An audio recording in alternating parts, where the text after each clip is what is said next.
Lagi kong napapansin 'to after travel na may malangis-langis dito banda sa may cylinder block ko. Kapag kinakapa mo, medyo marami-rami yung langis. Kaya suspecha ko tumatagas dito sa may cover ng timing chain. Kaya ito binuksan ko na. Masilip kung ano ang problema dito.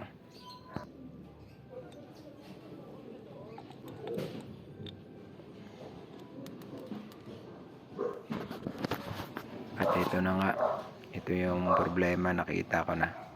Yung o-ring ng timing chain cover, flat na.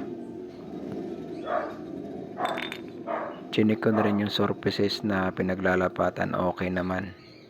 Meron sa ilalim, medyo may umbok na konti, pero matatanggal pa naman yan. Buti bumili ako ng overhauling kit sa Shopee. Yan, papalitan ko yung o-ring. Sinukat ko muna kung tugma. At yun nga, tama nga, tugma. Kaya washing, tatanggalin ko na yung lumang o-ring dito. Lininis ko muna para matanggal yung mga nakadikit na gasket maker.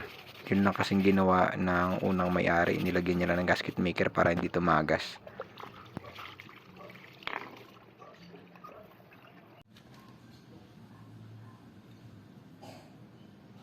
Tinanggal ko siya gamit yung standard screwdriver. Tsaga-tsaga lang para matanggal mo yung o-ring na yan. After matanggal, sinet ko na yung bagong o-ring. Kinapangkapa ko talaga para makapasok sa slotted niya.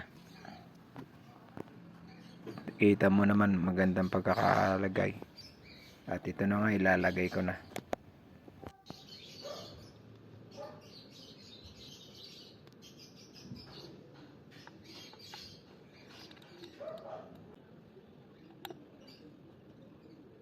Inigpitan ko rin pala dito ng medyo bonggam-bongga para hindi na masyadong lumuwag sa katagalan at hindi na tumagas.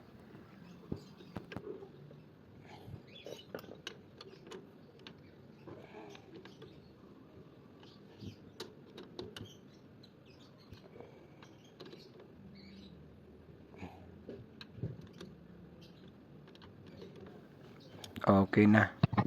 Pagkatapos din ride test ko, yan, wala akong nakitang tumatagas. Pinandar ko ng matagal. After ilang minuto, chinik ko ulit. Yan, wala nang tumatagas na langis.